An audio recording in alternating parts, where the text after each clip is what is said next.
comments. That did come out of the speaker. Okay. Let's see. Um, okay. All right. So we are recording this meeting. This is the 2024 annual meeting of members of Arlington Independent Media. We are going to, so in Amanda's absence, I'll kind of give a little update on the sort of very brief and very, very, very limited annual report that we did our best to put together with the data that we had available. Then I'll kick it to Katerina, our treasurer, to just discuss some of the financial things from this past year. Jennifer Hemstra will present via Zoom about some of the things going on right now with regards to volunteer committees and the recovery committee, and what has been happening with AIM operations and volunteer stuff to date. And then Takis Karantonis, our AIM's longtime champion on the Arlington County Board, will be here around 1:15, 1:20. So he'll be able to speak to some of the things about the audit and sort of the county board's relationship with AIM. Then we'll have time for public comment and Q&A. And then we'll take some nominations for the producers rep from the floor and get into elections. We're going to do elections for the upcoming board like last year via Google Forms.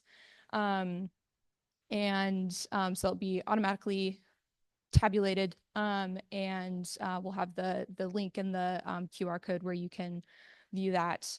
That'll be on the slides that I'll share in a minute. I am going to go back to my kind of behind the table scenes, so I won't be able to talk from here, but you will hear my voice. Hello, welcome. Takis is here. Great. Okay. Okay. So let me just do some presenting.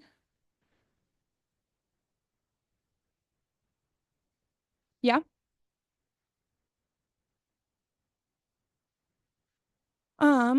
Yes. Whoa. um, we've got one, two, let me stop sharing. Hang on a second.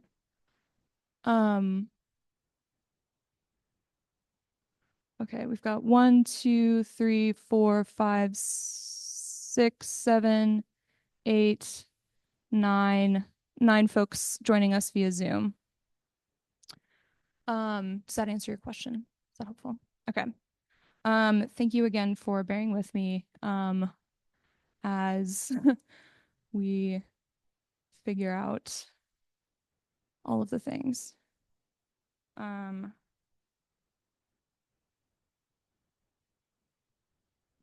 Okay.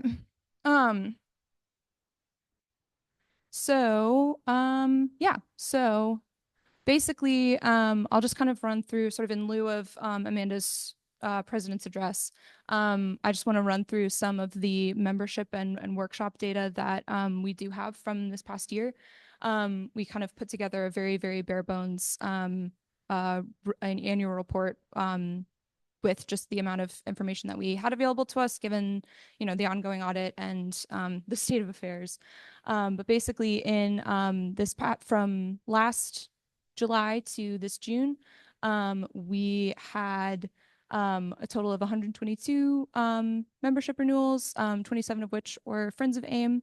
And then we, before operations closed down, and the move out of the old building took place. We did a couple of classes in basic audio and on-air radio broadcasting, some summer camps that I know folks really enjoyed, and a number of producer salons with a couple, and I heard some great things about those, just kind of bringing folks back in together into community. Then, as we know, here we are with no staff. The board has been working with volunteers from membership to figure out how AIM moves forward. And we're hoping to do that well. With regards to finances, I'm going to kick it now to Katerina and hand you the mic here. Maybe if you just sit here, that would be great. Sure.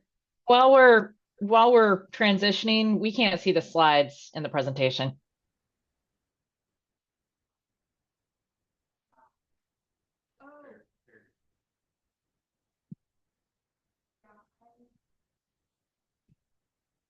Sorry about that.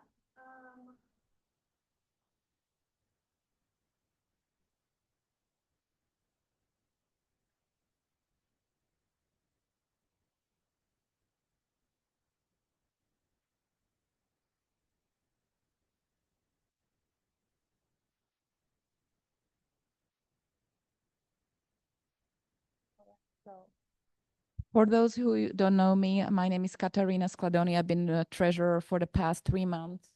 And so I'm going to give a quick update on finances of the organizations. You know that they're not in a great shape, and that's why I think you have the organization run by volunteers, not by professional staff. What you see here on the slide is actually the last report that was generated by and shared with the county board as of January 31st. And, the financial picture certainly looks rosy, but it does not reflect the reality. Hence, the organization ran out of money, pretty shortly afterwards. And essentially, we've been in a mode where we are, trying to sustain running some very basic, very limited operations that are just related to the maintenance of making sure that our equipment is, in a safe place. I think it's in this building, right? It's been moved, and we're, have to pay some subscription fees in order to maintain this files that are storing the data. As of, you can move to the next slide. Just to give you an idea, as of the end of June, we had about $9,300. I'm sorry.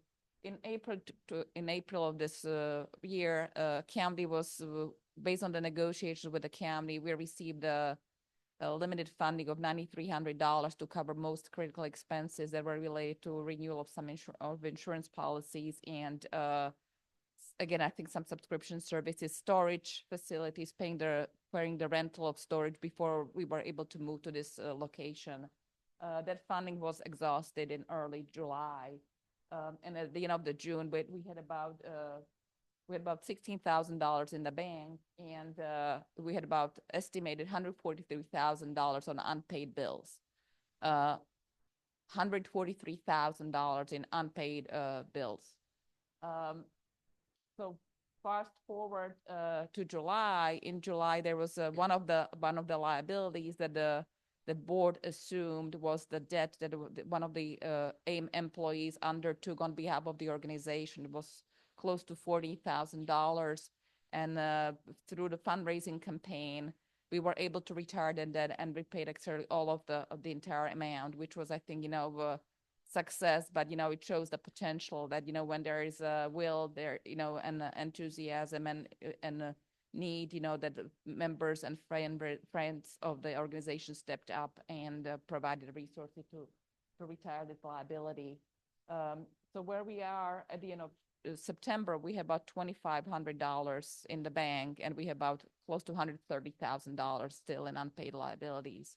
Our plan is to work through, the combination of fundraising, forgiveness, forbearance, and, requests for write-offs, negotiating those, possibilities to reduce most of them over time. It's not going to happen overnight, but it's going to, it's going to take a while. But we, we'll obviously will need your support with ideas, both how to raise the funds, and, any smart strategies, how to get rid of some of these obligations.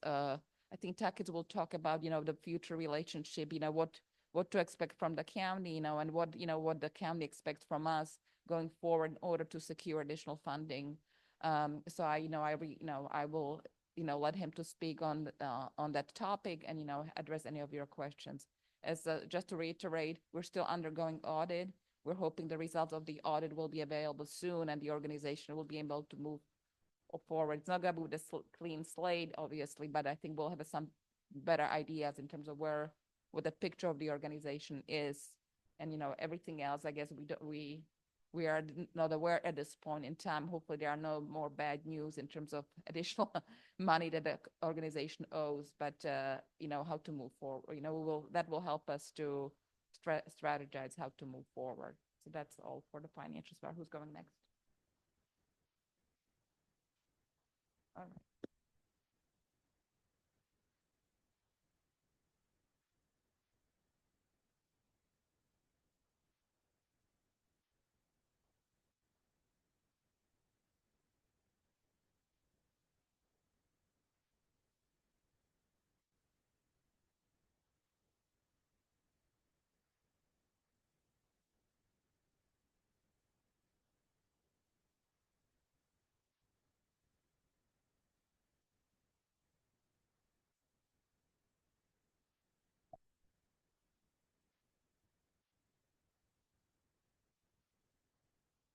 Okay, I'm now, thank you for your patience, everybody, going to kick it to Jennifer to talk about AIM's future. Thank you. And thank you, everyone. I'm sorry I can't be there in person. I have a flight that leaves at 5 o'clock today. So I will do my best, however, to facilitate remotely. So to start with, as many of you have seen a lot of emails coming out in recent weeks, we've got a lot of things that we are kind of have going on. Three different active initiatives are really what we're focused on right now. The first is online streaming for our radio programs. The next is launching our committees. And the final one is hiring AIM staff. We also have some upcoming initiatives that we have not started on. However, they will be the next priorities once we get through our current initiatives. The first is our FM transmission. That will definitely be the priority once we get our streaming online. We've tested it. We're looking good on that perspective. The next step will be to transition to FM transmission as well. We also have a few other things that we'd like to get started as soon as possible. One is YouTube channel, using that for some of our video programs that we would like to have aired on behalf of AIM. AIM TV, we would love to see that get activated again, as well as our training programs. So those are things that are coming up soon. We are not forgetting about them. We are just focused on the initiatives that are outlined at the top here as our first priority. Next slide.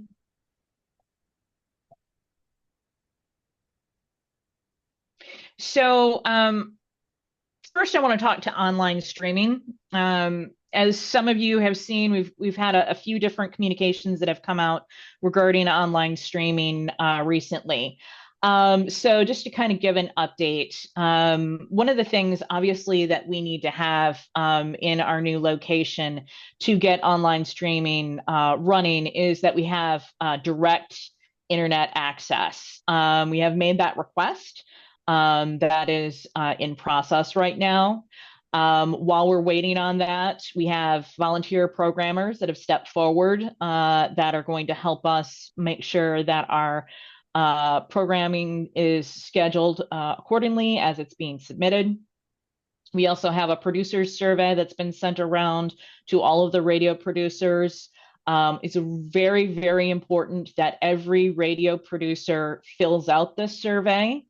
Even if your radio program has been around since the dawn of time, we are going to need that to make sure that it's included in our upcoming scheduling. It does not take very long to fill out, probably less than 5 minutes. And it's very, very important for us to move forward. We do have a date of, I want to say November 8th, was provided to get that submitted, but submitting it earlier rather than later, make sure that it gets done on time. We also have public service announcements that are currently being developed. Obviously, we've been off air for a while, so we want to have fresh content that's going to be automated and come in during our breaks. In addition to that, we have volunteers that have stepped forward to record those PSAs once they're written and sent around. In addition to this, we also will be working on having not just English language PSAs, but we are going to try to get some of the different languages that represent our local community that will have some PSAs as well. This is really important to show our inclusivity, but as well as to provide a service to those folks that are either still learning English or just are in the process of being new and fresh to the area. Technical guidance and training. Some of you have been asking about, what are going to be the specs required for submission? How are we submitting? And are we going to get training? Yes, yes, and yes. That guidance and training will be provided prior to launch. So once we have a launch date in mind, we're going to start scheduling all of these things and lining all of our ducks up in a row. I want to give a quick shout out to our volunteer programmers that have stepped forward: Lee, Ed, Andrew, Jeff, David, and Alvaro, as well as our volunteers that are going to be helping to record PSAs: Lynn, Hef, Arnold, Mike, Ed, Jeff, David, and Alvaro. So thank you very much for everyone that's willing to help us out in getting us back up on the air and supporting our operations. Next slide. So a few questions that people have been asking me, I wanted to talk to real quick. First of all, will we have live programs? We are needing to figure that out. This is not the same situation where we had when we were located in Clarendon, where we had a dedicated radio booth, where it could be quiet in the surroundings, where we had our own building that we rented and can control the environment. The fact of the matter is, this building has many, many different activities that occur in it. And we have dance studios that are immediately adjacent to where our radio studio is going to be. Because of that, we're going to have to figure out logistically how and when we could have live programming. So once we kind of have the chance to really assess this and determine if and when we can have live programming, then that communication will be sent around. But to start, we'll be asking for pre-recorded programs to be submitted. Okay, next question is going to be, what will be the schedule? So one of the things that is going to help us determine that is the survey that we sent around. So we need to understand where we were at before we went off the air, and also assess based upon what available programming we're going to have, what that schedule is going to look like. So the next question, obviously, will I have the same time slot? We'll do our best, but it's going to depend on a lot of different things, including making sure that we have enough programming and that we are filling in kind of priority time slots. So again, we'll do our best with keeping the same time slot, but we'll communicate that as soon as we can. There is going to be it's going to go in iterations. So the first iteration is going to be an interim schedule that's going to happen right when we start doing our online streaming. We have a programming committee that's going to be making more definitive decisions, but that will take a little bit longer to kind of work together and collaborate and make some decisions on the initial schedule that we're going to be rolling out with. So we'll have an interim one, then we'll have an initial schedule, and then these schedules will be reassessed as new programs come on and new programs or old programs rolled off. So what are the formatting requirements? Like I mentioned before, we're going to be sending around all of the technical details about how you're going to be submitting your show, what format it's going to be in, the duration of each segment. It's not going to change much from what it has been, as of a couple of years ago. But we'll make sure that we send that around again to reiterate what we're going to be doing going forward. To talk a little bit more about how we're going to submit our shows, right now it looks like we're going to be moving to a nonprofit version of Google Workspace. And once we do, we are looking at leveraging that as a way of file sharing between the producers and the programmers that need to upload your shows and get them into the automation. So I will provide more detail on that, but I think that that's probably going to be the way that we go forward because the nonprofit Google Workspace is a no-cost option. When is the go live date? That's going to be determined once we understand when we can have internet connectivity. We'll be giving you guys a schedule of what to expect and when to expect it. What can I do to prepare or help? To prepare, make sure you have some shows ready to go. Have some evergreen shows that aren't necessarily tied to any dates or times. Be prepared to record some new promos. I wouldn't record them yet because we don't know our schedule yet, but be prepared for them. And how can you support? We will send out emails and let you know when and if we need support and how that support can be provided. But we will definitely be keeping you in the loop and being as communicative as possible. When I know something, I will get something out to you guys as soon as possible. Next slide. Committees. We have 6 committees. Those committees are the production suite setup team, the fundraising and development team, the digital media team, the marketing and communications team, the training and education team, and the programming team. We had a total of 18 volunteers that stepped forward to sign up. Many of them signed up for more than one committee.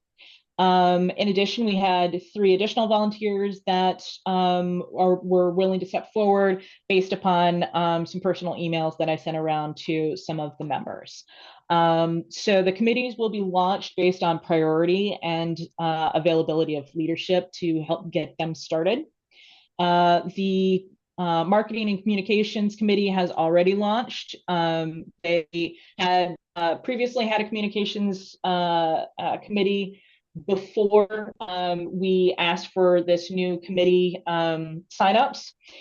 We had a meeting this previous week where a few members got together and we started talking about next steps with marketing and communications, and I'm excited to see where that goes. The next to launch is going to be programming, and that's based upon the fact that I want to get our programming committee started on thinking through our strategy, our schedule, and what we're going to do with programming going forward.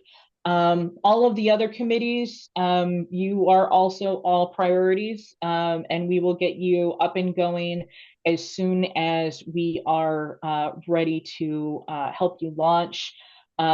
Once you are launched and once you have a lead that has been identified within the committee, my role and the board members' roles, unless we choose to be a member of that committee, we're going to step back and allow our membership to really run these committees and keep them going. So that's where we sit with our committees. Slide. we have a lot of people that step forward. I don't necessarily want to take the time to walk through all of these, but thank you to everybody. If you stepped forward and your name isn't on here, please accept my apology. I quickly put these slides together. So it's possible that I missed a name in there, but I wanted everybody to see these are our committees. If you are in a committee and you want to get launched quicker, please reach out to me via email. And if you want to take a leadership role and coordinate getting launched, please tie me into it and we'll discuss a strategy to do so. But these are your committee members. Thank you. Next slide. All right, so finally, I want to talk about hiring our AIM staff volunteers. So we have a total of 18 roles that have initially been posted. Some of these roles will allow for multiple volunteers. Some of them are intended to be just one individual. These roles were posted, I think it's been 2.5 weeks or so far. And we have 2 volunteers that have been hired that are filling 3 roles as of right now. The first was our volunteer coordinator. That was actually the first role that we posted, which was a couple of months ago. Colleen has already started. She's great. She has great energy. And if you run into her, please introduce yourself. She is excited to help AIM with their strategy going forward and get us the volunteers we need to support. The second person here, Sarah, she is on board as of this week. She's still going through the onboarding process, but she's already working on PSAs for us. So her background is in social media. She has actually ran social media for more than one nonprofit and company. And so she's got a lot of experience in it. She's created strategies. She's very familiar with all the social media flavors that are out there, and she's very excited to help us put together a strategy to have good outreach, get our name out there, and make sure that we're leveraging our social media to help us grow as an organization. She also stepped forward to be one of our first music curators, so I'm very excited about that. Our music curators are going to be the individuals that will be going through all of the music promos that we receive from labels, from promotional companies, from independent artists. They email us tons and tons and tons of music. We need folks that can go through that music, make sure that it is okay for us and get it programmed into our automation. So it has to be tagged properly. These automation things need to be programmed. So she is excited to get started with that. She has a good background in music, as well as having worked prior in a college radio station. So she does come to us with experience. So one of the things I want to emphasize is all of these roles will require interviews, whether it's an internal candidate or external to AIM. We're not going to take just everybody that steps forward and says, hey, I want to volunteer. We are going to make sure they are the right fit. So we're going to be looking to make sure that they fit both from a technical skills back, that they have the proper background and training to step into these roles, but also the soft skills requirements. We are an organization that provides a service. These staff volunteers provide a service not just to Arlington County, but also our members and our producers. So I want to make sure that they have, the right soft skills to be able to step into that role comfortably and be able to work with the public in a way that works and is good. So that is kind of where we sit with our hiring of AIM staff volunteers. Next slide. So not going to go through every single one of these roles, but as you can see, there's a lot of them.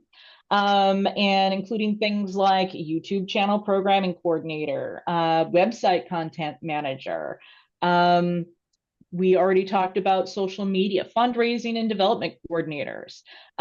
We have a need to support the organization. So there are a lot of different roles that is going to help us do that. So next slide. So here's some FAQs for you. Why are there so many roles? We had a very, much smaller staff than that before. Why so many?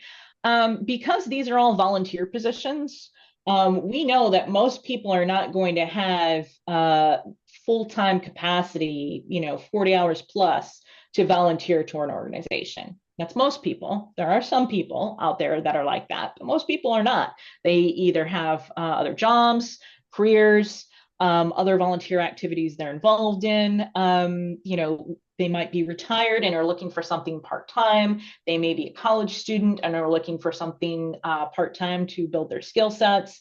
So because of that, we carve these into very specific roles that are designed to be part-time positions. And anything from some of them are 4 to 6 hours a week up to 20 hours a week. So we needed to make many roles in order to support all of the functions necessary from a part-time standpoint. Next question, can someone take on more than one role? Absolutely. Sarah already has, but if somebody has the right technical background and they're interested in supporting in more than one role, absolutely they can step forward and take those roles. How will the reporting structure work? So if you take the time to look at the different roles, there are leadership positions and there are positions that are more support staff. So we will have, kind of a hierarchical reporting structure that will report up to the executive director, and then the executive director, just like in the past, will be reporting to the board of directors, and we'll all be working cohesively as a team to support AIM. So I see more volunteer staff positions for radio than TV. Why? So we are starting with a focus on radio, but as we are getting prepared to transition into looking at getting our TV up and going again, we will have more staff positions for TV as well. Why aren't these roles posted on our website? Because we don't have a website developer right now that is helping to support us to get them put up on there. Anybody that's looked at our website will notice it is quite outdated. And I'm very excited to have our committee get started that is going to be helping us to support our website, at least to start to hopefully get some of these roles posted, but also do other updates. How long will it take to staff these positions? I don't know, but we will work very hard to put together a strategy with the volunteer coordinator to try to do some outreach to identify people with the right backgrounds. Shouldn't some of these roles be paid positions? Well, they have been in the past, but there are plenty of other nonprofit organizations as well as community radio stations that work with a fully volunteer staff. So will it take us a little bit longer to find them? Probably, but ultimately we are going to be finding people that have a passion for what we are and what we stand for. What is your strategy? So we're working on the strategy right now. So please don't ask for details. That is a work in process. We have done some social media outreach to start. We've been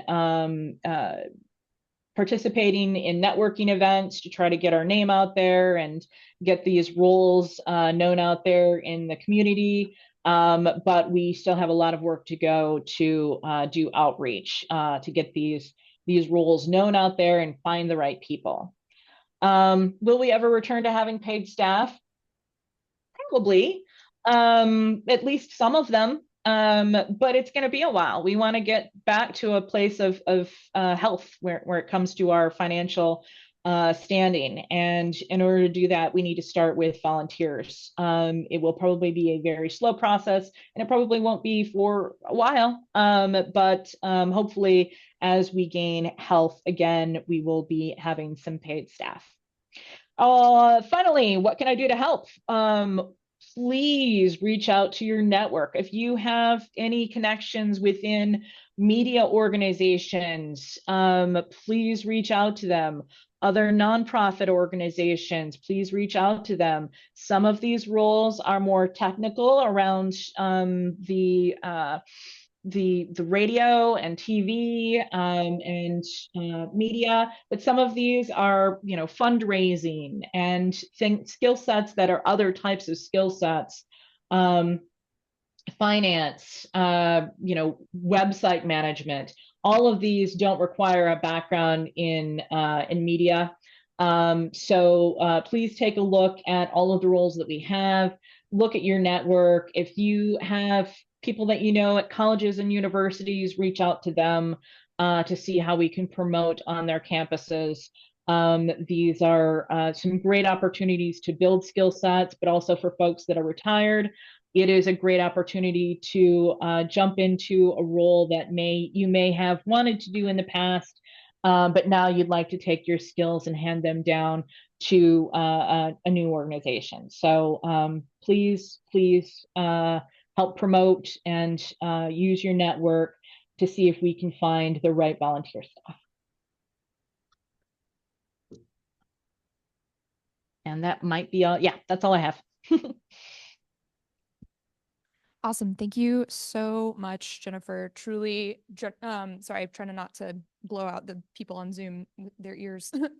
Yeah, thank you so much, Jennifer. Truly, Jennifer has been an incredible addition to the board and just so on top of things. So we just really, really, really appreciate you and all the work that's gone into making all of that happen. I want to now turn the mic over to Takis Carringtonis. If you'll sit in that chair right there. Thank you so much. So, good afternoon, everybody. I always wanted to be here, but not under these circumstances. So I really hoped that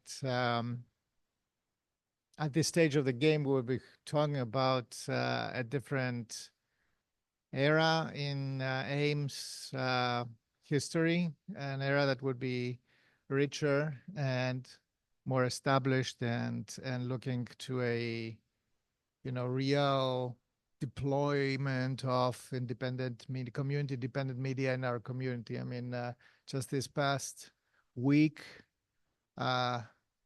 it's just a testament to you have seen what happened to the Los Angeles Times and the Washington Post, etc. So if there is a moment to make the case for local independent media, this is basically it. Yet here we are with a significant crisis of the same, right? We had and I'm always seriously conscientious of this.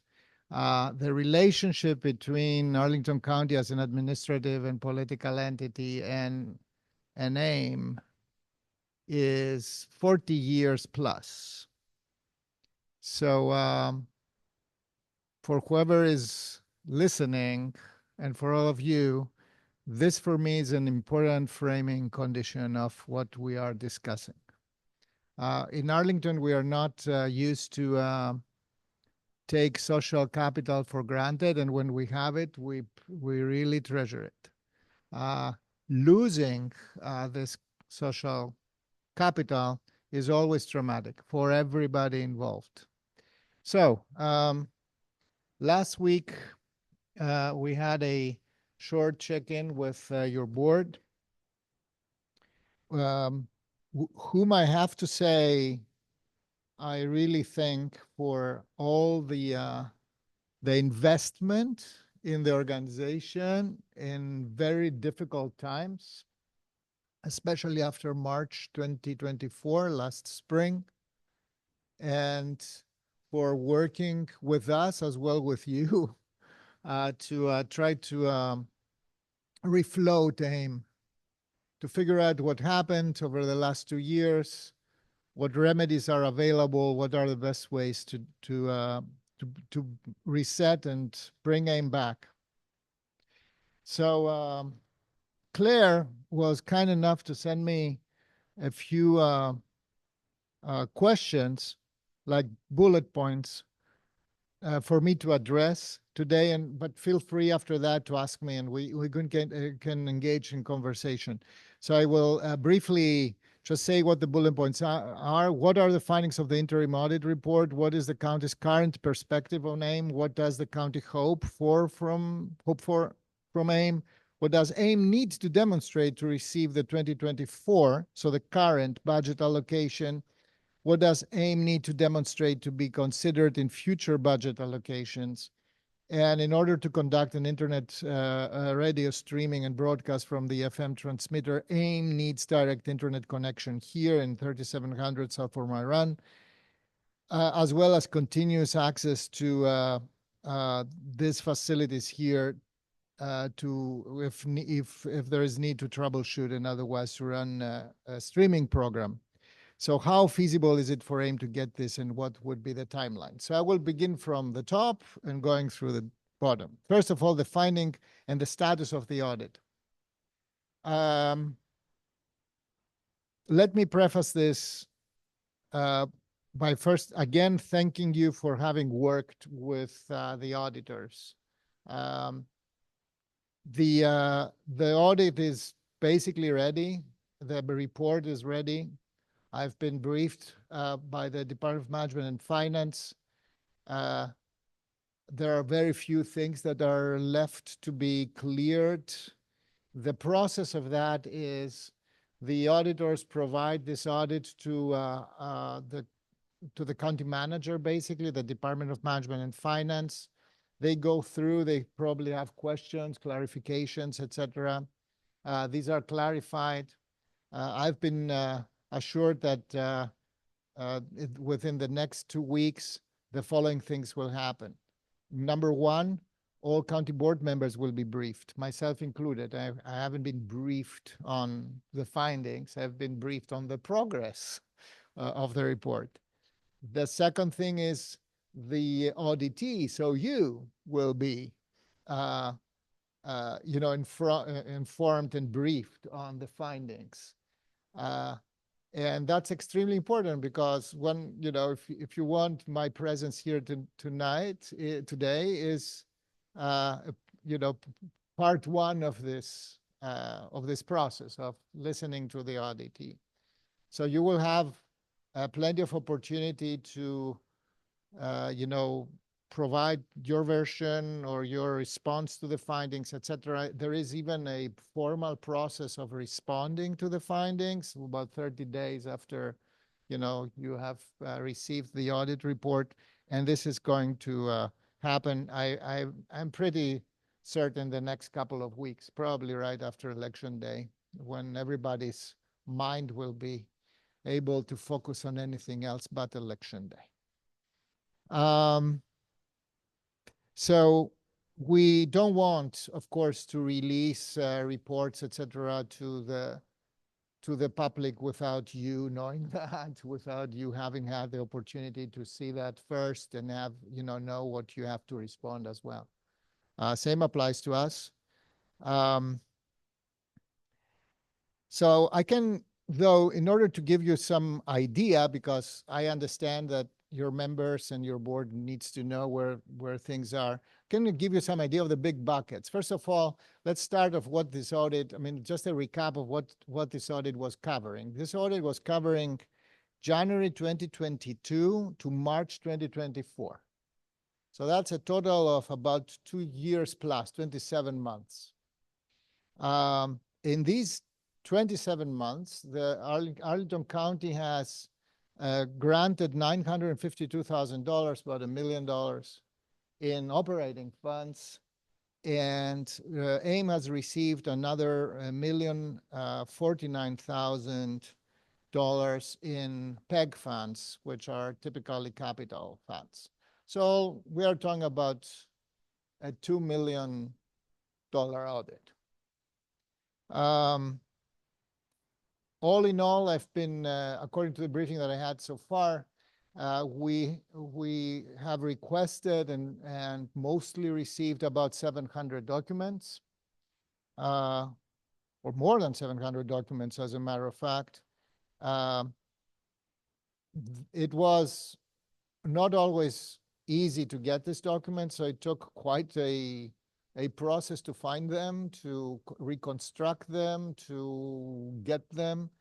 I cannot, praise enough the treasurer during this time, Amanda McKay, for her honest effort to get us to get to the auditors this documentation, because it's the most important part of an audit. In terms of what you're looking forward in findings, as I told you, you have to be first briefed on this, but I can give you an idea of the big buckets of what we are going to be talking about. First of all, we will be talking about commingling capital and operating expenses. Something that shouldn't happen but happened, and that has a lot of consequences. So this is a very big first bucket. The second thing is we will be looking about amounts of money that have been spent for not permissible or other reasons for than what they have been applied for. So non-eligible, non-permissible expenses. The third big bucket will be about the lack of supporting documentation on several expenses. That doesn't mean that the expenses are by definition not problematic, that they're problematic. That only says we cannot find any supporting documentation about what these expenses were about and how they were, approved, deployed, paid, and what is the documentation that supports the ability to audit them. You talked a lot about consultant expenses, etc. This fits in this big bucket.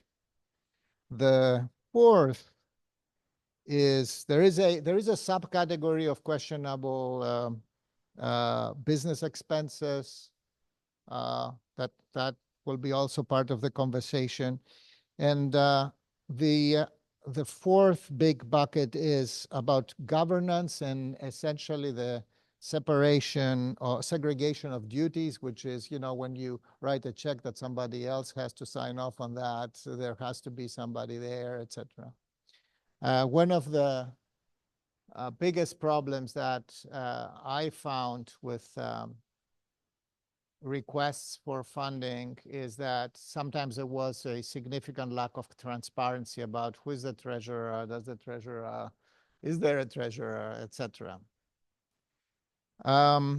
So these are the big ones, but of course there are smaller and many other ones, so they will be detailed then. Unfortunately, I'm not at liberty to divulge more than that. Because you have to see the report first, and this is coming very, very soon. The second question was what is the country's current perspective on AIM? So we're waiting for the findings. My colleagues are waiting for the findings. I had because I'm the board's liaison to AIM now for 2 years, not for the entirety of this time, but for a good part of this time. We are waiting for the findings to be, in writing and briefed on. I can tell you one thing. There is hardly anybody who has regrets or second thoughts about having gone to the extent to order an audit on AIM. I believe that everybody is very comfortable with this decision. I definitely am. I don't know how else we could have done that at this point.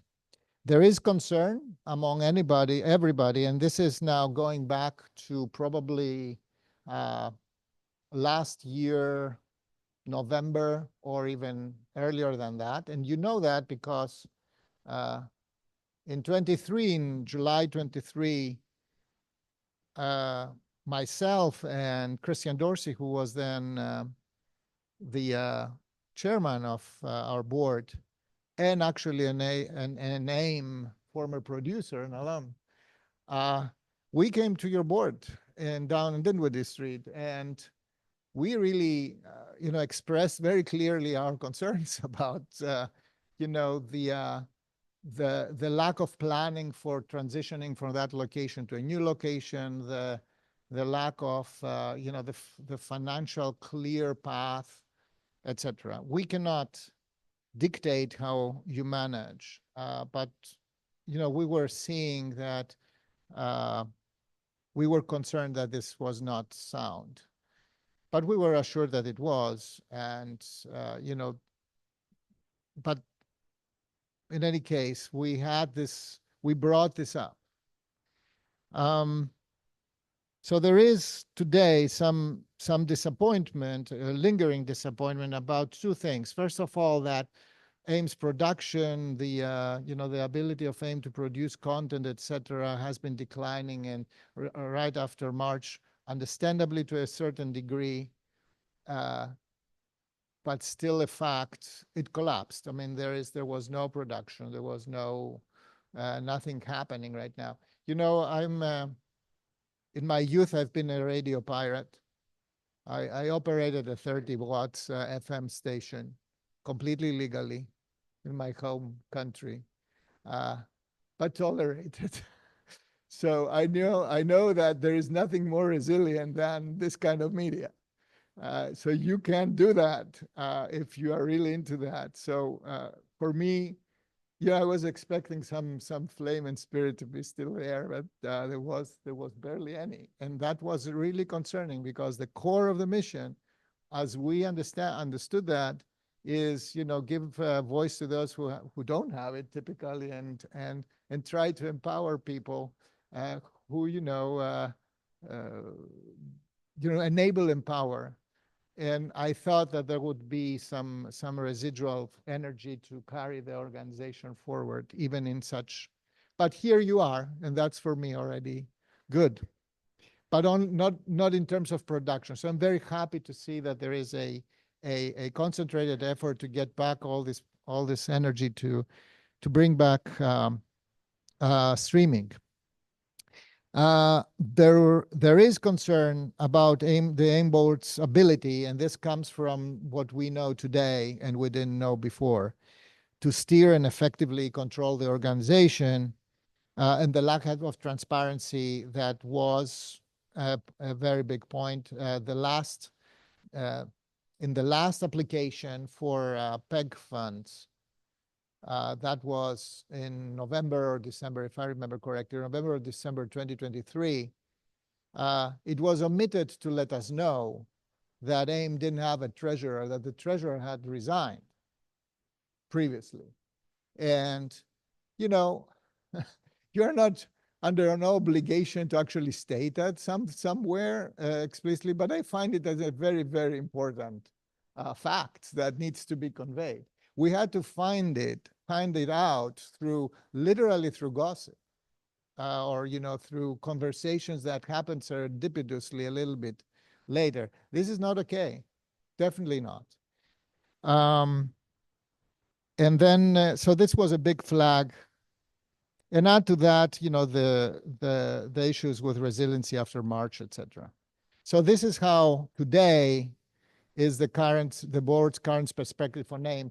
Factor in, and this is not a minor issue, factor in that we have two new board members who don't have any past, exposure to AIM. I didn't have any past exposure to the relationship of the county board and AIM per se.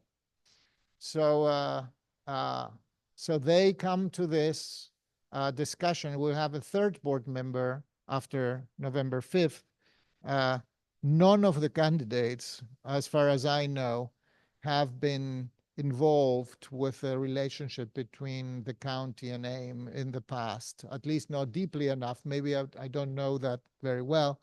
But anyway, We have 3 board members who are completely new to this. Therefore, they need kind of a from scratch introduction to the mission, to the desires, to what aims, pun intended, to, etc. So that's part of the work that you probably have to consider to make. So, what does the county hope for from AIM? At this moment, and can only talk for myself, right? I'm one of 5. This is the county board. The Arlington County administration will follow guidance from the county board. What I hope to see is a work plan, a redefinition of the missionary set plan for the organization, a positive response to the audit findings. That means the findings normally come with a series of recommendations, like, for example, recommendations like you need to adopt a accounting system that is sound and has its checks and balances and controls in there and guardrails. And I think that I hope that this will be reasonable and that you will be able to say, yes, we will be going to do that, and this is how we are going to implement that, and so forth. A viable work plan for the organization is, for me, absolutely critical to have that on the table. Resuming production, like, a serious effort like I've just seen here. And fundraising, which is basically an act where you go to the community and say, support us. The county board, any elected official will have to look at the bigger community, whether the bigger community is actually buying in and is on board. And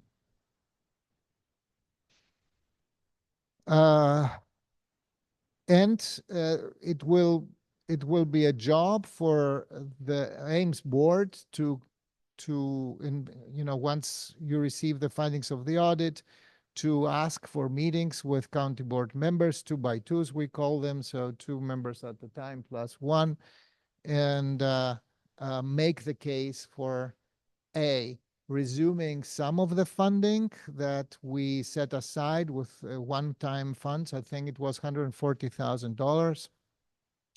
And then also discuss, the general financial situation of the organization with, high debts, and, what your board's plan will be to manage these. We talked about forbearance or so. So these are significant amount though, so we have to put them on the table in very realistic terms. And there are many pathways of solution there. Some are painful, some are even more painful. So I don't envy you that you have to have this conversation first here and then share it with us so that we know where we are. What we have done so far is make sure that you at least have a home here, even if the access is not perfect, but you have still a home here. That your assets, to the degree that that you could account for and we could find them, are stored in a secure place. That significant parts of your operation, like insurance, are paid. So we try to freeze operations of AIM in a place where you can resume them.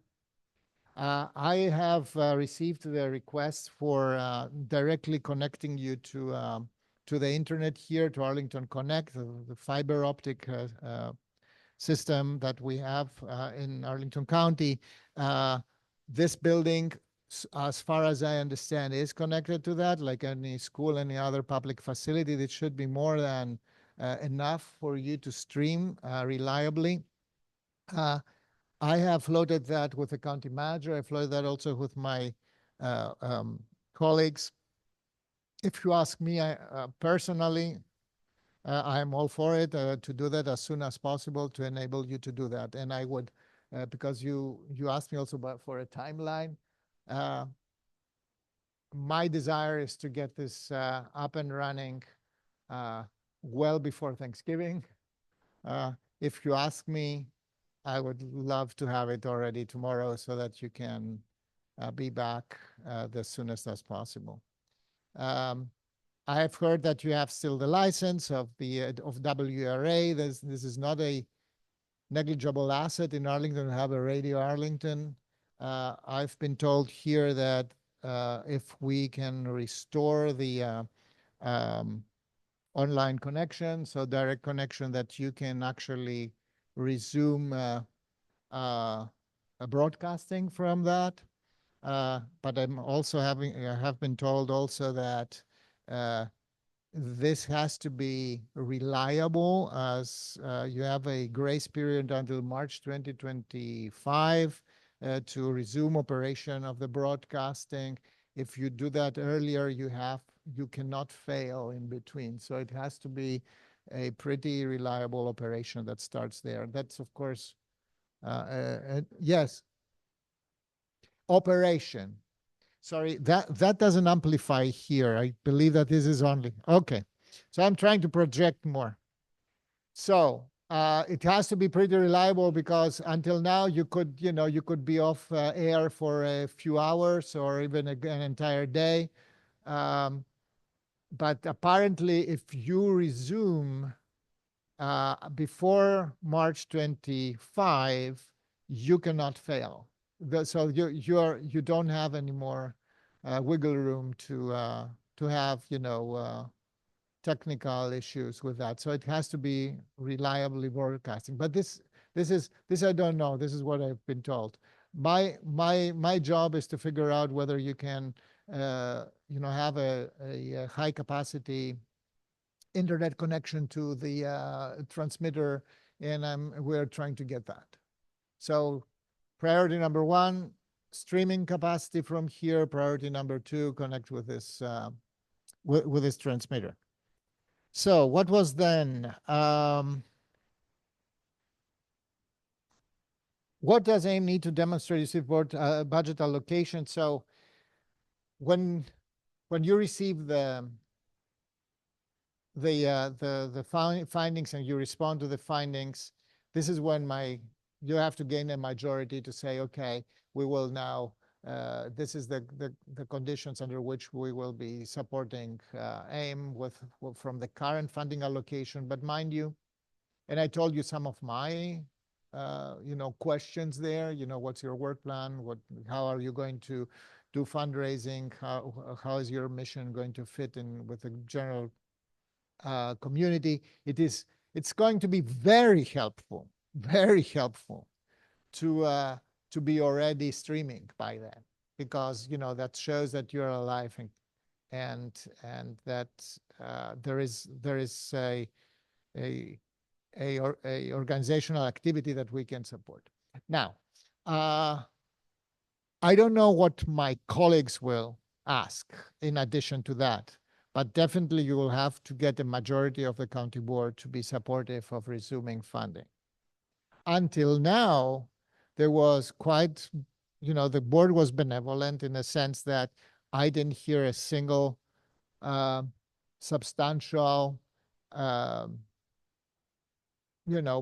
question on whether we should be paying for the insurance or would help to keep AIM alive on life support, so to say. But this is a different question about resuming any funding. The funding that's available right now, it's far less than it used to be. And it's also one time until the end of fiscal year 25, so until the end of June. At this point, we don't know yet. We haven't started our budget process for the fiscal year 26. The moment that you come to the county board and ask for the resumption of some of the funding that's already allocated for fiscal year 25, you will immediately also make the case for continuing that in fiscal year 26. The fiscal year 26, I can tell you, will look way more, is tougher. It's a tough budgetary year. I don't expect us to have a lot of discretionary abilities there, and the questions will be substantial. It will be a difficult year to make any case for additional funding.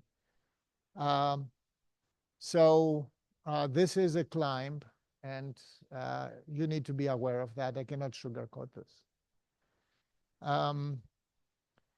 So the next question was,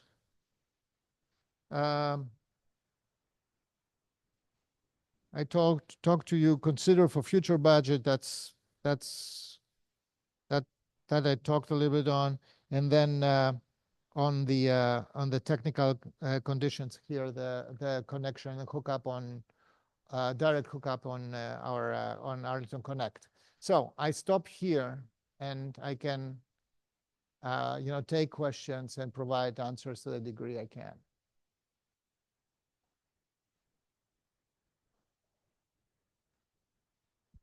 Thank you. So that I can be on the camera. So we'll go into the time for Q&A. Again, because we just have this one microphone, we're going to just kind of have to like hand it back and forth. So if you've got questions up there. I can repeat the question. Yeah, that is great. Yeah, actually, thank you. Perfect. I know we had a question in the chat about the number of rooms we've got here at 4 Mile Run, and are there other locations? No, there are not other locations for AIM operations as they life support operations as they stand today. At this location, 3700 4 Mile Run, we've got a bunch of AIM equipment stuff in stored in an office. We have access to this black box theater and the conference room, and then I believe there's one other. Yeah, we have 5 total spaces. Yes. So 3 studio-like spaces. 1 is a training room. Then the other one is an office that's also our storage. Yes, thank you so much for that clarification. I'm gonna hand this back to you. Just as a reminder, as long as I remember, there is a not a leasing contract, but a contract between the county and AIM to be here since April 23. I believe that AIM hasn't. So there is a $1,800, approximately $1,800 lease, or monthly lease associated with that. It hasn't been paid, I believe, ever, or only once, only 1 month or 2. And theoretically, and not only theoretically, I mean, it's on the books as a liability, right? It is over $30,000 now altogether. We are not going to put a pistol on the table on that. We want to keep you here as long as you to make sure that you can reset and resume operations, and we will take it from there, because part of the plan will be how do you plan to fundraise, how you plan to face, first of all, your current cost of operation and the lean configuration, and what you want to do with your liabilities, not only towards the county, but also to everybody else.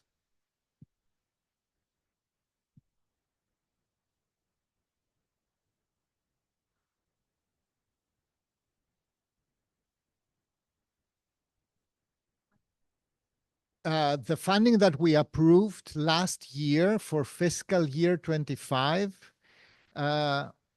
is one time, and so it's funding that comes from, that is not tax supported. It's from funds that we have beyond the tax supported base of the county. So it's only for this fiscal year. Our fiscal year begins on the 1st of July and ends on the 30th of June. So this funding is available on the 1st of July, 2026. This funding won't be available anymore. So you have to absorb this funding until, basically June 30. You have to make that case. The county board has to decide to appropriate that. It decided to put it in the budget, but that doesn't mean that it will be disbursed. So it's available for you, but not committed to you. Yes.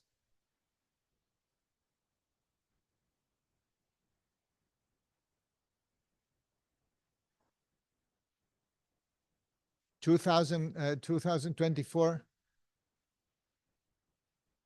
Yes.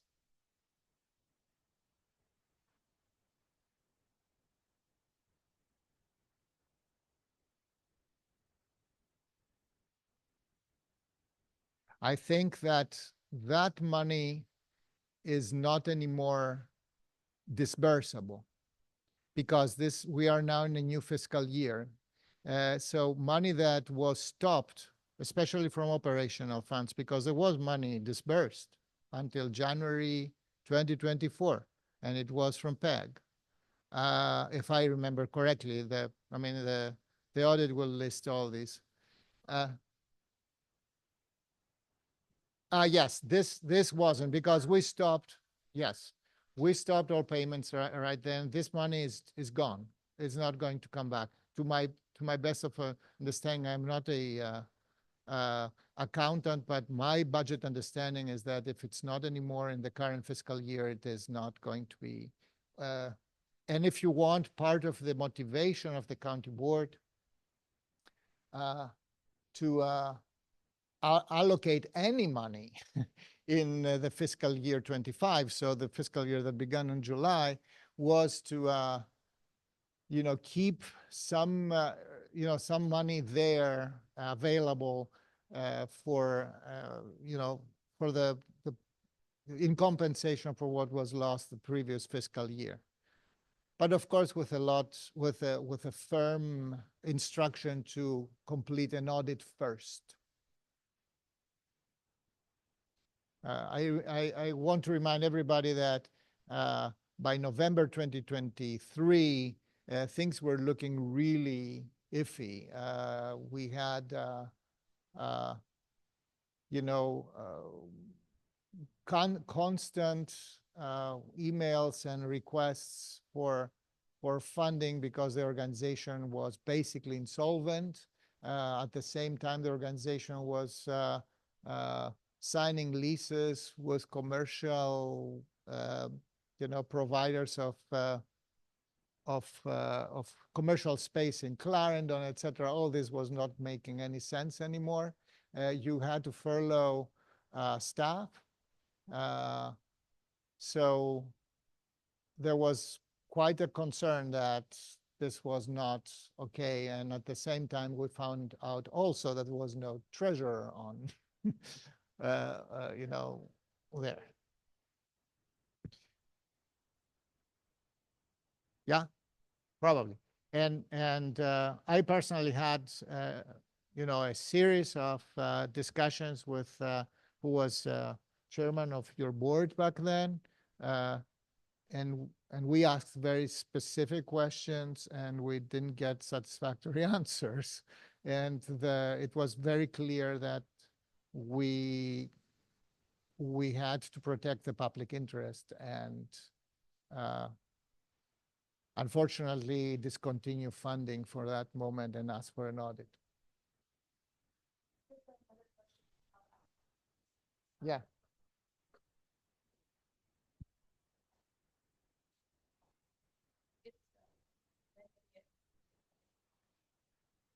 Okay.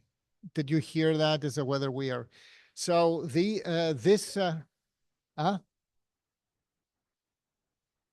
so the question is whether the county board will resume the practice of appointing individuals to the AIM board like we did last year. And I hope that the individuals that we appointed were very helpful. We had to ask them to pause their engagement here because, of course, when you are when you're audited by the authority that has appointed you, you cannot be in the middle of that, right? I cannot answer this question at this point. It is not going to be imminent. It will really depend of how your reset process will look like. So I personally think that I'm positively inclined to do it again, to ask my colleagues to think about that and to be able to do that. But this really depends on a funding decision, number one, even if it's a smaller one. Number two, it really depends of whether there is confidence that the organization goes somewhere where we see a role for us. Remember that that was always the thinking. And anyway, for now we are not yet there. It will show after we have digested all together the audit, and you have taken decisions on that. So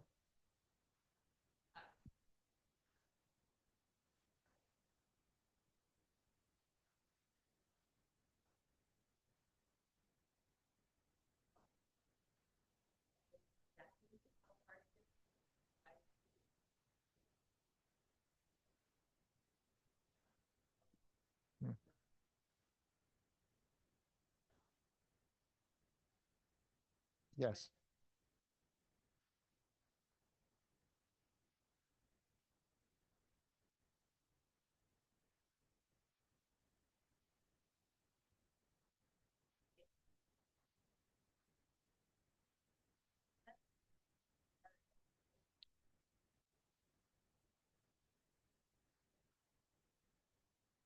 So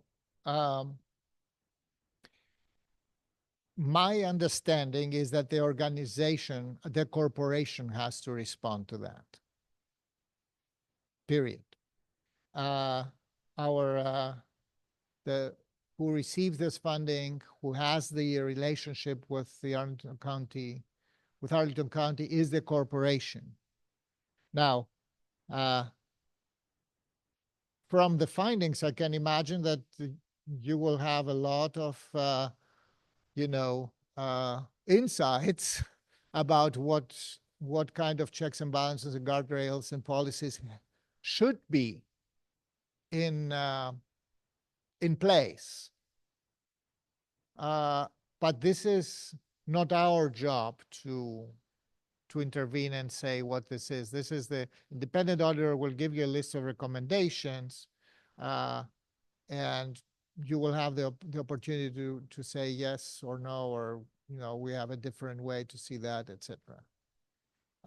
So it's a corporation still. It's always the case. Also for the audience here, the question was whether there is when AIM will have to respond to the audit, whether only the corporation, so Arlington Independent Media, or as well, people, individuals who were affiliated with AIM and had governing responsibilities, will have to do that. And my answer to that is, to my best knowledge, and I'm not a lawyer, neither a CPA, it's the corporation, in my opinion. Now, it's a good question to respond, among the first responses when you receive the audit. Say, well, do you see here other addressees for this or not? Right.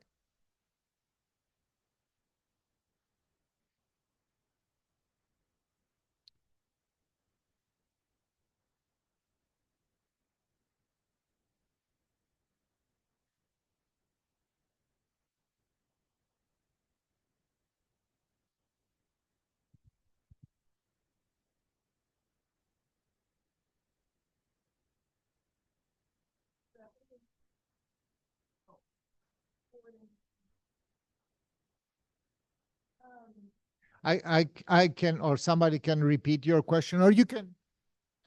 It's a short cable. Okay, I will do the moderator thing. Okay. So, question. What is the question?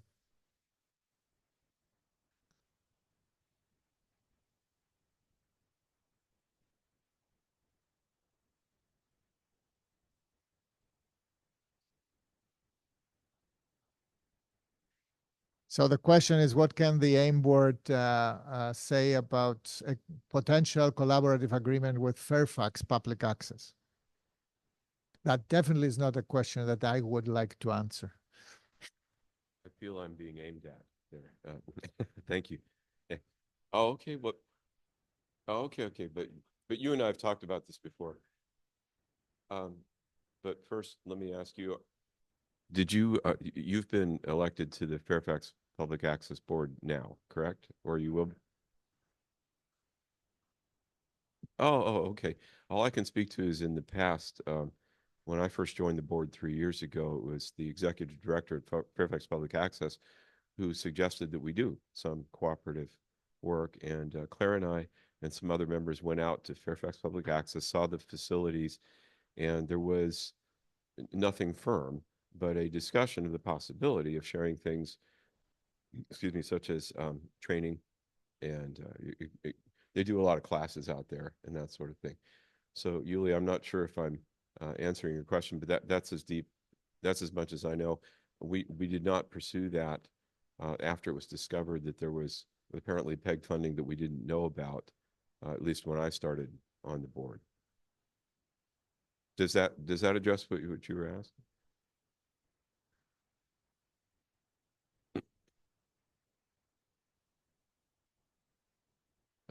Not that I'm aware of, no. I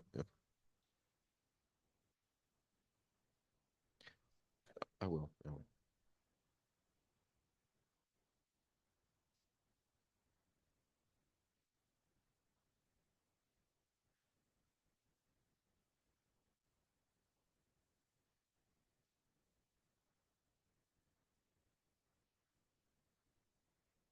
Do you want to take it, Claire, or okay? Yeah, to answer that question, so the question was basically, has there been like a formal, if I'm summarizing correctly, has there been like a formal sort of, hey, join our team in whatever capacity sort of offer from Fairfax Public Access to AIM? The answer to that is no. There's not any kind of formal or informal agreements between Fairfax Public Access and AIM at this moment. And should that be something that AIM membership wants, as we, get all of the volunteer staffing things up, and Jennifer, you're welcome to speak to this to the extent that you want to as well. I personally would very much think that would be a member forward decision on the extent to which AIM would be involved with Fairfax Public Access. In whatever capacity, whether it's an interim kind of thing or a ongoing consortium partnership, whatever that looks like. I think it would be like, I'm pretty sure everybody here wants to be operating in the best interest of the members. And so we need to know what you guys want out of that kind of agreement, should that come to pass. I don't know, Jennifer, is there anything you want to add to that? Not necessarily at this point. I will just say that I agree with you, Claire. My focus is, I want to understand what the members want. I also wasn't involved with the earlier conversations with Fairfax Public Access. So we would want to find out what some potential ideas would be. Then we want to involve our committees, as well as any staff members that we might have identified at that point. And then have that a very open and transparent conversation with our membership to see a direction forward with it.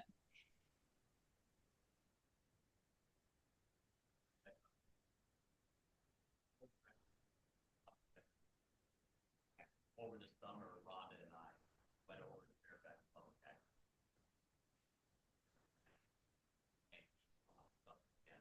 Apparently there were many habits.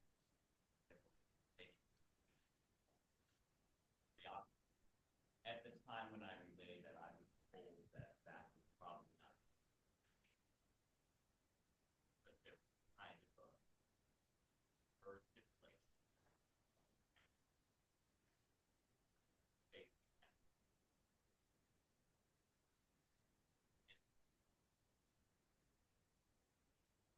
Apparently I didn't know didn't know Ron and I, Ron was there. So just to interject, we also had. But there was never, let me be really clear.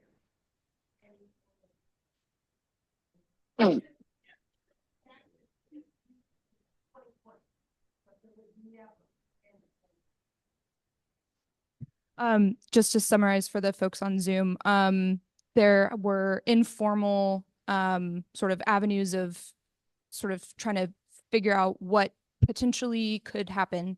There's never any formal agreement or presentation or arrangement or anything. I believe part of the hesitance with that has to do with where PEG funds would go, whether it's to AIM or to Fairfax Public Access. Would that be the case? So that is not an avenue anybody is currently pursuing at this moment.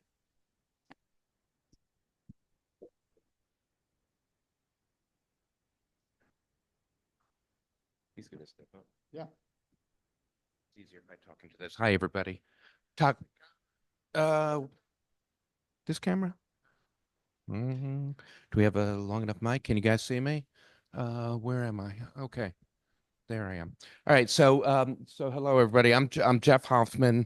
My show was Happy, Joyous, and Free.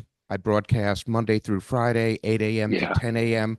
And my program was about music on behalf of people in recovery from addiction, pointing not just using music, but also pointing to resources that Arlington County at Health and Human Resources were providing, as well as 12-step meetings and others. So there was a direct connection with the county through my program, and it was on 2 hours every morning from Monday through Friday. So, but my question, and I just wanted to share that with Takas so that you know some of the programming, I'm sure you do, but some of the programming that we all here in this room and on Zoom were providing on behalf of our own, special interest to help the community. My question is for Jennifer primarily, and that is, your committees. I'm excited about the committees. I'm on some of the committees. I'm probably going to sign up for more of the committees, but where are we as far as a membership committee, a committee that focuses on renewals, acquisition of new members? This is a revenue source for us. There are 100 or more people who have not yet renewed. I know we have a situation with RuShare right now due to lack of payment, but is this something that can be put into the top 3 or maybe the 4th priority? So thank you. Yeah, that's a great question. So I had initially saw that as one of the activities that the fundraising committee would take under their wing. That was the initial thought. Obviously, I'm open to other ideas, but that was my initial thought. I'm very, very happy to consider, just having a group that's just focused on driving membership, because that is a source of revenue for us. Especially, once, from the programming committee standpoint, we start identifying some potential avenues to recruit new producers. Obviously we want them to be members as well. So that's kind of partially going to be addressed on that side for just kind of new avenues. But I'm happy to talk about it further. I haven't gotten the fundraising committee started yet. But I was that membership drive is one of the bullet points of things that I wanted to address with that committee.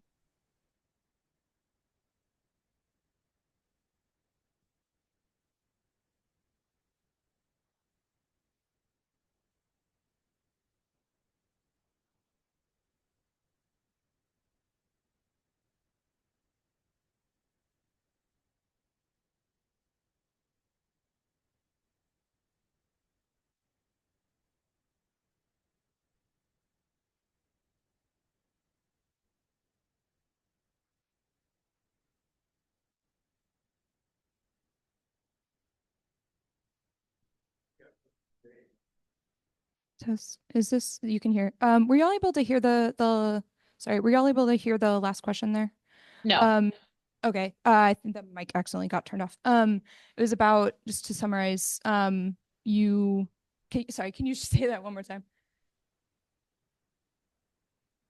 Oh, yes. Yeah. So it was just a comment about not being able to pay membership dues because the Rushare and website situation is not making that up a possibility for us right now. And I can say that in consultation with Katerina, we are looking into other avenues of ways to streamline things like membership and mailing lists and things like that. And are there better softwares to use for that? So yeah, definitely that's a priority because membership is deeply important, and so are the funds that come from that. We are a membership organization, yes, indeed. Any other questions? I will repeat the question unless you want to come down here.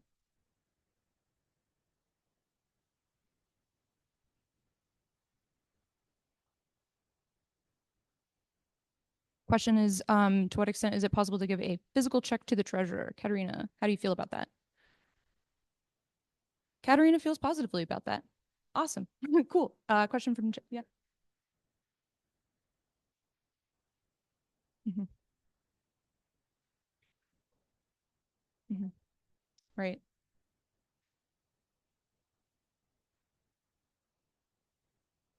Okay. Gotcha. I'll repeat. Mhm.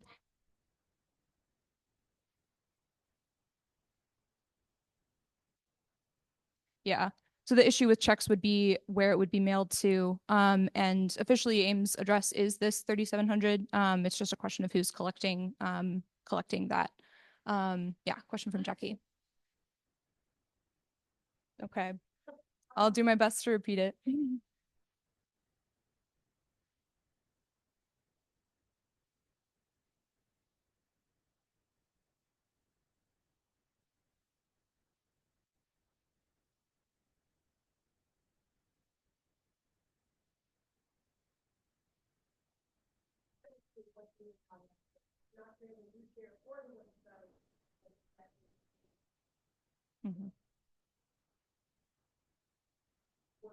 Yeah. In summary, Jackie has been doing some fantastic work, just figuring out all the back end stuff with regards to Rushare membership payments and things like that. So that's in progress. And thank you so much for the work you're doing on that. It's really, really, really crucial. Yes. I would love to give.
Okay.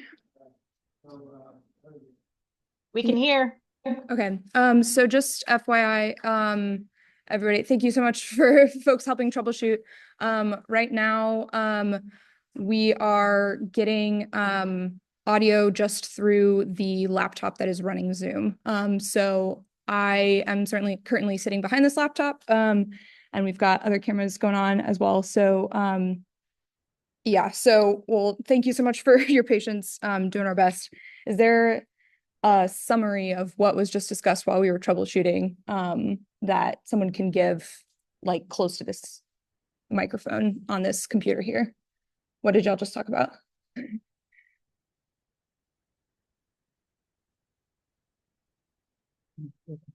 So we talked about members having difficulty renewing their membership because it's not possible to do online through root share. So some of the options to consider would be cutting a check and mailing it, and I think Jackie's also looking, whether we could, other alternatives where we can handle the online payments rather than through root share. So I think so you'll be hearing from us as soon as we figure out the viable alternatives. But I think writing a check certainly could be one of the options in interim, and we'll provide further instructions via email. Thank you so much. Okay. Oh, heavens above. Okay. All right. Okay. So are there any other questions that y'all would like to discuss? Seeing none from the room and none from Zoom, I think it would be great if we move to the election, because I know some folks have some hard outs. So give me 1 second. Thank you so much for your patience again. Okay.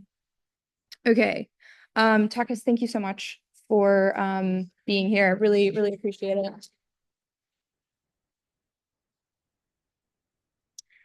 Okay. I'm gonna turn this camera on myself now so that you guys on Zoom can see me. Okay, so we are gonna do some elections for the new board and the producers rep. Hang on a second. I'm seeing a question from John Horan. Taka stated that the county was perplexed that AIM hadn't been able to continue some type of radio content. Cost is between 300 to 1,000 per year. Can we get this running ASAP? Yeah, everything that Jennifer just discussed is our attempts to make that happen. So thanks so much, John, for your input there. Okay, I'm gonna share my screen so we can talk about elections. It's always funky trying to share my screen and do Zoom stuff at the same time. So thank you so much for your bearing with me. Okay, so we do have quorum. Quorum is 10% of active voting members. And so that, hang on a second. I did those calculations, and I will share them with you when I'm not sharing my screen. But basically, so the way, the candidate voter ballot information packet was sent out to folks about a week ago. Basically, the folks that you see on screen in front of you on the slide are the folks who are running. Yes. Okay. The folks that you see, Jennifer Hemstra, Amanda Mackay, Donald Masters, Dan Rigo, Katarina Splodoni, and Zach Jones are all people currently serving on this board who are running for positions. The way that it typically works is that we have a, I can't zoom in any further, sorry. The way that it typically works is that we have three groups that serve 3-year terms on the board, but because of all of the vacancies and all of the replacing vacant positions and turnover that happened, basically everybody on the board who is seeking re-election, that there were no other All available seats. yes. And this is yeah, so there's 11 elected seats. 6 people are running for spots on those seats. Those are folks who either have already been serving in an elected position or in a appointed to fill a vacancy type of and in that capacity. So the way that plurality voting is going to work is you have 6 votes because we've got 6 candidates. And so if you want to cast, all your votes for one candidate, it would just be straight across the board, kind of like that. Or if you wanted to cast, one per candidate, it would kind of look like a diagonal line there. If you want to abstain from any, you can do that. You are welcome to cast your votes. You've got 6 votes, you can cast them as you wish. Am I getting a question? All right. Okay. And that seems like everybody's gonna get elected based on, so. It seems that way. We don't know, but yes. Is the length of the term is Mhm. determined by the number of votes? Yeah. So basically, yeah. So we have 3. Let me go to actually the next slide here. Yeah, Because there are I'm about to explain this. 2 years from now, 3 Mhm. years from now, because they are grouped that way so that the entire board would not be elected in one at one time. Yeah.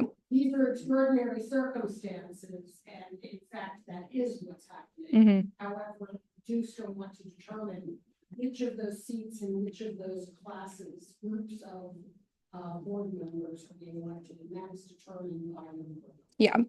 So yes. That's a good question. The more votes, the longer the term, is the way that, so basically, it's kind of this graph on the left here is our current board makeup. Group, all the folks in group 1, those terms are expiring. And then everybody who's like italicized and has a asterisk next to their name is a vacancy position that's been filled. So the folks who get the most amount of votes, there will be 4 elected seats that will so there'll be 4 of the 6 candidates that will go into group 1 and they'll serve 3-year terms. And then 2 of the 6 candidates will go into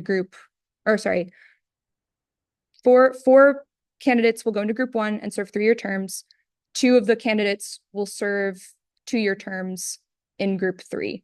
And then should, there be more people who are interested in stepping forward for positions on the board throughout the year to come, please do that to the best of your ability, because you can fill 1, 2, 3, 4, 5. There are 5 remaining vacant seats that could be filled by a board vacancy appointment. So that's that on that. Are there any questions about this? Lynn, yes. Not very abstain of the ballot. How is that? Is that just so that the spreadsheet will actually work, or how does that function in terms of Why helps what abstain? Yeah, what's up with abstain? In case, I don't know, if you wanted to, because it's good voting best practices and it makes the spreadsheet work better. Yeah. I mean, if you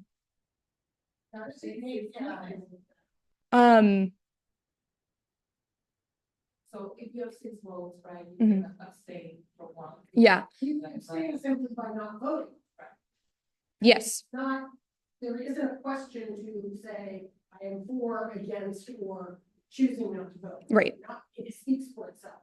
Yes. Okay. So if you want to cast, if you want to cast votes, if you do not wish to cast one of your 6 votes for one of the candidates, you can simply not cast that vote, or you can check abstain. Choose Yes. person, you can split them anyway. Mhm. Are not required to choose. Yeah, you are not required to use all 6 of your votes.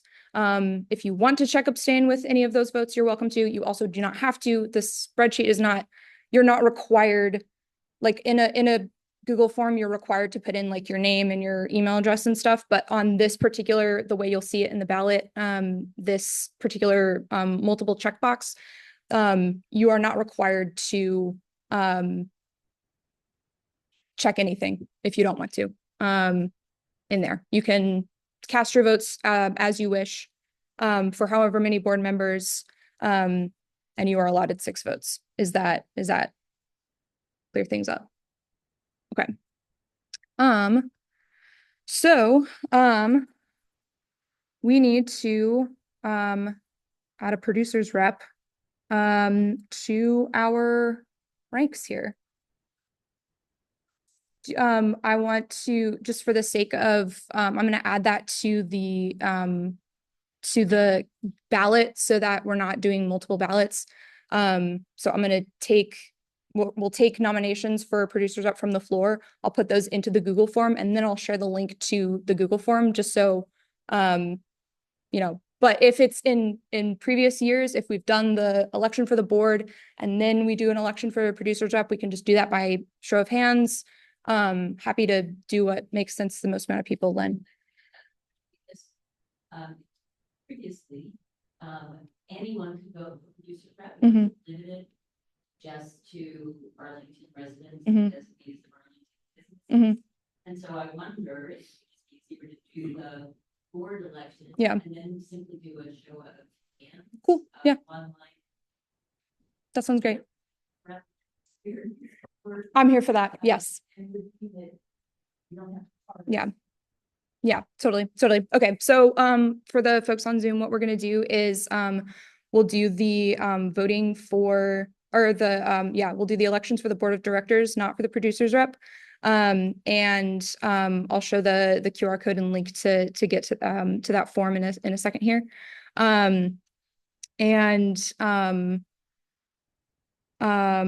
Then we'll do a show of hands from folks on Zoom and in the room for the producers rep once the board of directors elections have been concluded, because those are separate voting pools. Okay. Any further questions about how all that's going to go? I will. Yes. Give me 1 second though, to unshare my screen just for the sake of roll fast here. Okay, well, you guys, sorry. Let me just double check.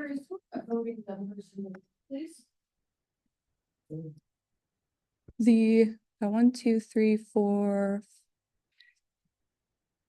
6, 7, 8, and then 9. Any of these board members, voting members? I'm a voting member, but I'm abstaining because I'm doing this. Yeah, same. And then Jeff is as well. And then Katerina has had issues with being able to do Rusher. And then we've got 11 people online. The list of eligible voters that I have, whose membership was renewed prior to October 6th. We've got 54 people. So quorum, 10% of those eligible voters would be rounding up to 6. So thank you so much. I just wasn't able to like see that while also sharing my screen. Okay.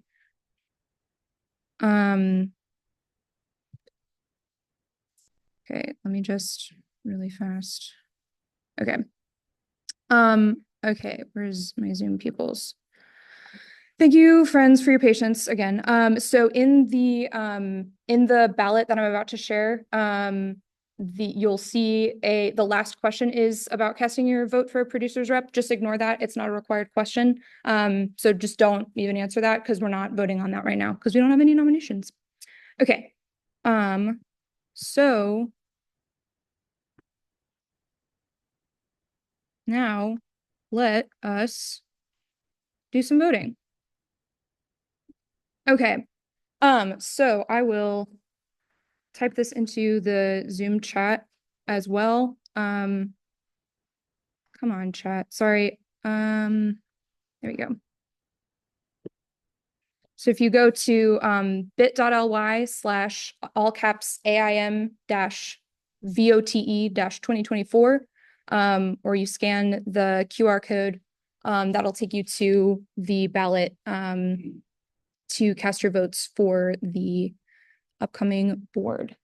And if you need to come back here and get it on my screen, if that works better for your phone as well, you can totally do that.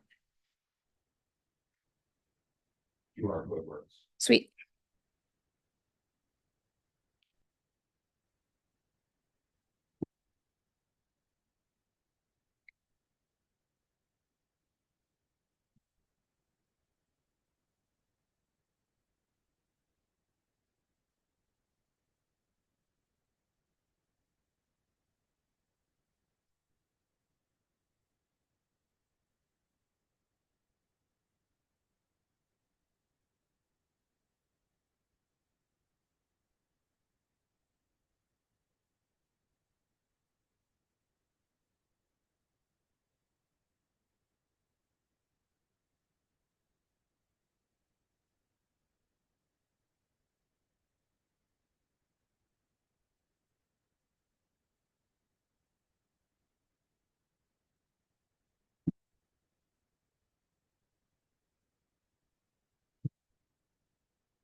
So if you actually let me if you go to the AIM, no, if you go to the AIM board, okay, to Google Drive, I could actually that is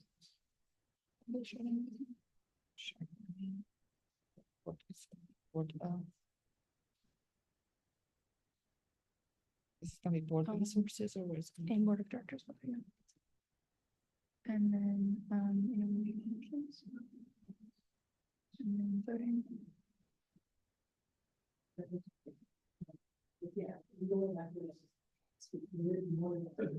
Ignore the producer's rep, we will do a floor vote. Yeah. Just a reminder to everyone on Zoom, please do feel free to ignore the producer's rep because we are not voting on that right now. Okay.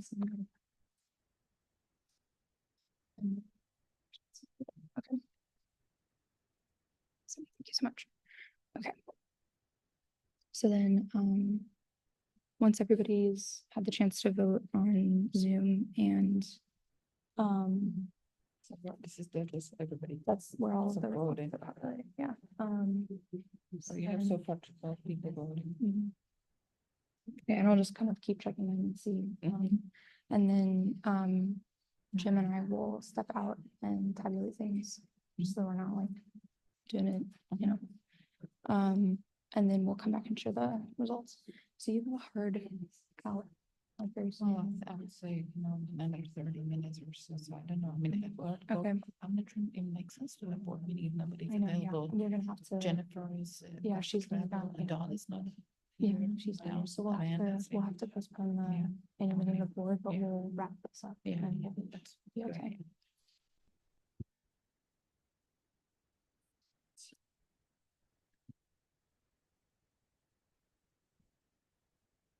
And 13. We can just wait for things to get tabulated.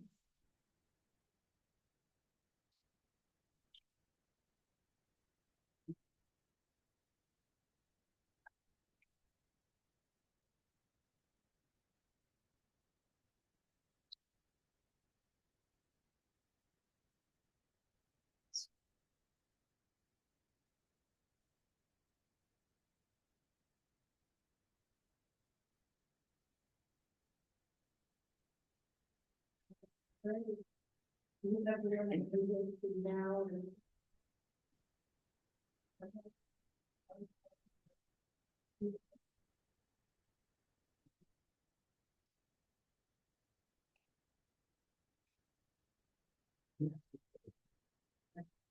Okay.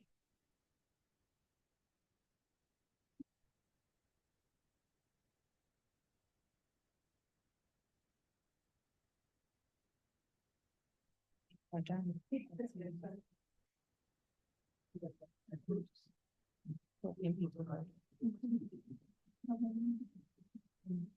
gonna check with people on what everybody's Yeah. done. Yeah. Has everybody cast a ballot here? Has everybody online cast a ballot?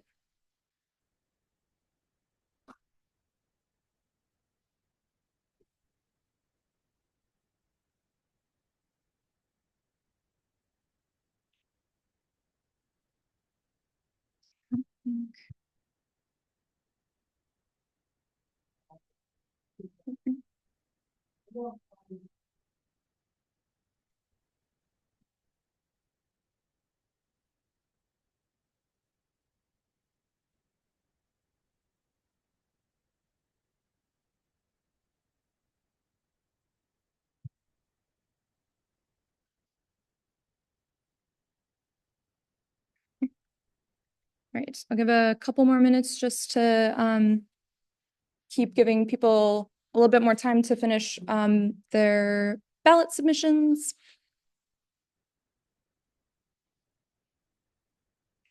Has everybody in this room completed their ballot? I'm getting nods. Any word on Zoom? Does anybody else need more time to submit their ballot?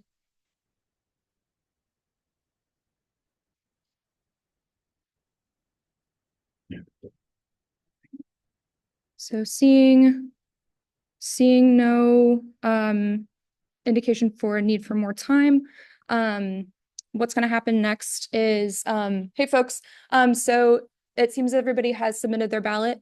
So what's going to happen is Jim and I, as people not involved in this election, because our terms are ending, we are going to step out with Katarina's computer, or just tabulate it here. And we'll tabulate the election, just, and then share the results. I mean, we could do it right in here and I can just mute myself, or we can, it sorts it for us. Yeah. So let me just, okay. See if I can get some notes. Okay. You're just looking over my shoulder, and I'm going to mute this real quick.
unmute myself now. Okay, thank you so much for your patience. The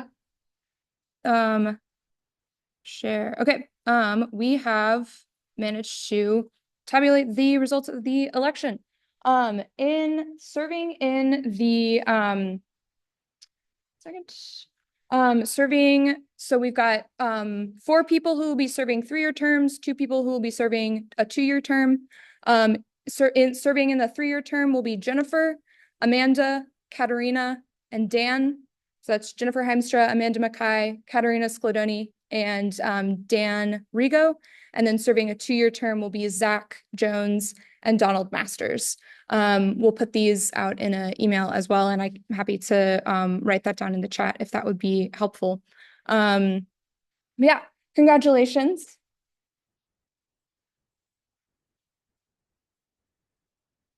Awesome. And now for some producers rep nominations from the floor. We've got a nomination from Jackie. Who do you want? Thank you. We've got a nomination and a second for Jeff Hoffman. Jeff, do you accept this nomination? I do. Okay. Do we've got any other nominations?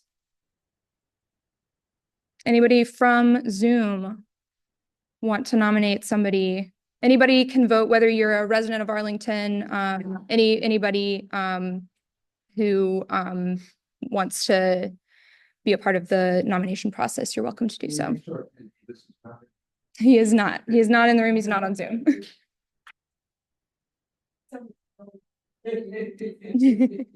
Okay. Last call for any other producers rep nominations from Zoom or from this room. Going once, going twice. Sold. All right. Okay, so show of hands. We have one candidate for the producers rep. Show of hands who wants Jeff Hoffman to be your next producers rep. We have 1, 2, 3, 4, 5, 6, 7, 8, 9, 10, 11. I'm not voting, but if I would absolutely. So we've got 11 in the room. And then if you are on Zoom, we've got 1, 2, 3 on Zoom, hands raised either physically or with the little chat thing. All right, we've got 4, 5 on Zoom, and what did I say? 11. Let me just write this down. For producers rep. 5 Zoom, 11 in person for the producers rep. All right. Unanimously, I mean, congratulations, Jeff. You are the new producers rep for Arlington Independent Media. Yeah. That term goes until the next annual meeting of members, and we're thrilled to have you. Have to talk to somebody that's not me about that because I don't have that power. Okay, thank you all so much. All right, well that concludes our time here. Because we've had some there's end of people have hard stops. We're not going to be conducting the annual meeting of the board at this time because we don't have a in-person quorum of board members of the new board to do so. So the elections of officers and things like that, we'll get that scheduled and we'll make sure that that is made known. But yeah, we're not able to have a meeting of the board right now to determine those. That being said, I, as secretary from the outgoing board, will be helping with minutes and all of the, logistical necessities for that transition and making sure that everything gets out to membership, board people, et cetera, et cetera. Got a question? What's up?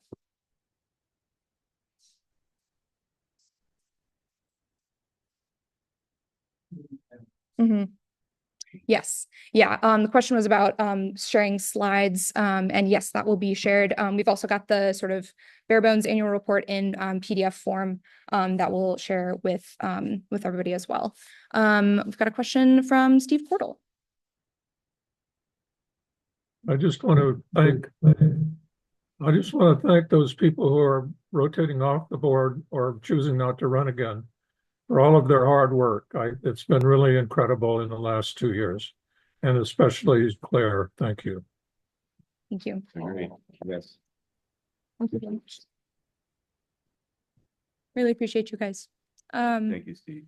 Yeah, thanks from, oh, wait, no, that's, the camera is here. I didn't put that. Put your That's hand right. there. Thanks, Steve. There you go. Okay, and then, John, I see you've got your hand raised on Zoom as well. Do you have a question? Or are you still in support of Jeff for producers rep?